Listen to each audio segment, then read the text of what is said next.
नमस्कार दोस्तों, बहुत बहुत स्वागत है एक बार फिर हमारे YouTube channel study for GK पर। दोस्तों, अतिथि शिक्षक भर्ती 2024 की प्रक्रिया में लगभग 3 माह बीत चुके हैं।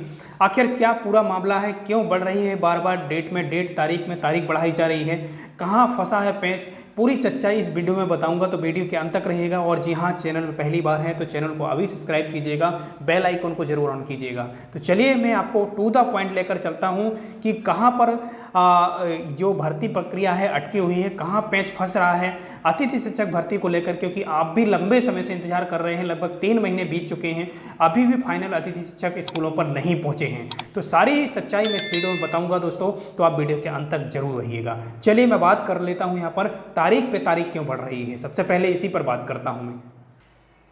दोस्तों, जैसा कि आप देख पा रहे होंगे, अतिशेष की काउंसलिंग पर भड़के शिक्षक जहां पहले से मौजूद वहां नियुक्ति कर रहे हैं। कहने का तात्पर्य है दोस्तों कि आपको भी पता है कि अतिशेष शिक्षकों की काउंसलिंग लगातार जारी है।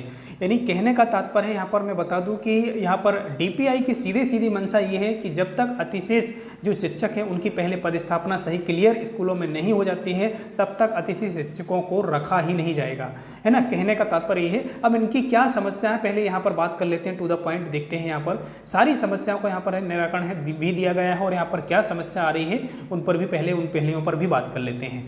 विद्यालय में पद भरा होने के बावजूद काउंसलिंग में रिक्त पद बताकर अतिशेष शिक्षकों की पोस्टिंग की जा रही है। रिक्त स्थानों की सूची को अपडेट नहीं किया गया है। कर्मचारी से आवेदन लिए गए हैं, किंतु निराकरण नहीं करते हुए सभी को काउंसलिंग में बुला लिया गया है। जिले के सभी रिक्त पदों को प्रदर्शित नहीं किया गया है। जिस विद्यालय में सामाजिक विज्ञान केवल एक शिक्षक कार्यरत है, उसे अतिशेष बताया जा रहा है। सो कहने का तात्पर्य है कि डीपीआई की बहुत बड़ी मिस्टेक है, बहुत बड़ी गलतियां कर रहा है। यानी कि शिक्षा विभाग बहुत बड़ी गलतियों को लेकर बहुत ज़्यादा विसंगतियां हैं यहाँ पर, है ना। ऐसे कई सारे तथ्य यहाँ पर मौजूद है, जिससे आप आंकड़ा लगा सकते हैं कि अतिथि शिक्षकों की भर्ती में क्यों देरी हो रही है और कितनी देरी हो सकती है। मैं और आपको आंकड़े यहाँ पर दिखाता हूँ।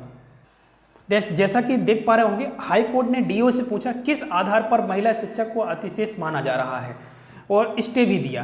कहने का तात्पर्य है कि अतिशेष को लेकर जो डीपीआई है बहुत चिंतनीय है, और इसने अभी भी स्पष्ट नहीं किया कि अतिशेष किस आधार पर माना जा रहा है। किसी शिक्षक को अतिशेष मानकर या किसी शिक्षिका को ट्रांसफर किया जा रहा है तो किस संबंध में किया जा रहा है, ये आप देख सकते हैं। यहाँ पर भोपाल में देर रात, यहाँ पर देख सकते हैं स्पष्ट रूप से कहा गया है दोस्तों कि भोपाल में रात तक अतिशेष काउंसलिंग की होती रही। जिले के ग्रामीण इलाकों से आई महिला और शिक्षकों के डीओ ऑफिस में रात भर तक रुकना रहा। कहने का तात्पर्य है कि सीधा से समझ लीजिए कि अतिशेष शिक्षकों की वजह से ही पूरा का पूरा मामला यहाँ पर गंभीर है, और अतिथि शिक्षकों की ज्वाइनिंग प्रक्रिया लगातार देरी होती जा रही है ना। तो ये आप देख सकते हैं, यहाँ पर स्पष्ट रूप से कहा कि उनमें से 1027 हिंदी विषय के शिक्षक शामिल हैं। इस लिस्ट में सभी विषयों के कुल 4936 नाम शामिल हैं। सो कहने का तात्पर्य है, अब यहाँ पर आप भी आंकड़ा लगा सकते हैं कि अगर आपने काउंसलिंग कर दिया है और वहाँ पर भी आपकी अतिशय शिक्षक अगर पहुँच जाते हैं,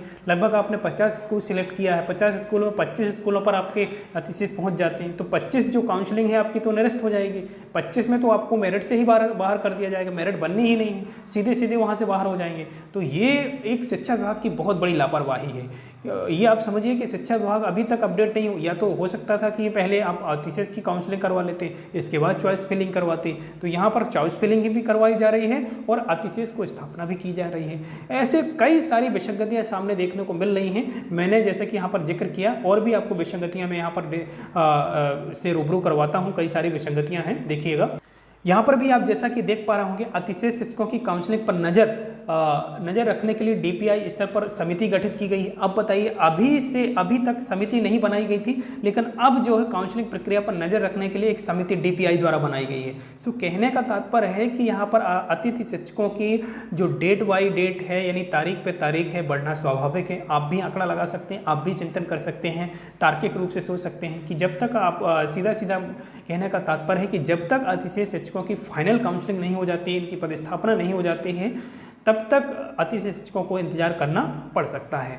और यहाँ पर आप देख सकते हैं बहुत ज़्यादा गंभीर है मामला है। यहाँ पर देख सकते हैं देर रात तक इंतजार करती रही महिला शिक्षिकाएं। भोपाल में डीओ कार्यालय में काउंसलिंग के दौरान रविवार को महिला शिक्षिका देर रात तक परेशानी को झेलती रहीं। अवकाश के दौरान काउंसलिंग के जरिए यहाँ पर ग्रामीण क्षेत्रों में पदस्थ महिला शिक्षकों को देर रात तक रोकने पर शासकीय शिक्षक संगठन ने आपत्ति जताई है। तो कहने का तात्पर्य है इस प्रकार की जो प्रक्रियाएं हैं अभी चल रही हैं और इसी की वजह से आपकी जो तारीख पे तारीख है अतिथि शिक्षकों की इसलिए बढ़ रही है। यहाँ पर बच्चों के भविष्य की बात नहीं है, यहाँ पर बच्चों के भविष्य की बात को लेकर शिक्षा विभाग बिल्कुल नहीं सोच रहा है। सबसे पहले ये कहना चाह रहा है कि सबसे पहले काउंसलिंग कराएंगे, बच्चों का जैसा भी भविष्य हो उससे कोई फर्क पड़ने वाला है नहीं इनको, क्योंकि जब तक ये अतिथि शिक्षकों की काउंसलिंग नहीं हो जाती है तब तक आपको इंतजार करना पड़ सकता है। तो आज के इस वीडियो में बस पूरी सच्चाई आपको लेकर आया हूँ इसी वीडियो में, क्योंकि आप भी इंतजार कर रहे थे लंबे समय से कि कब तक आपकी नियुक्ति होगी। अब इतना देखकर आप आंकड़ा लगा सकते हैं कि कब तक आपकी हो सकता है कि अभी भी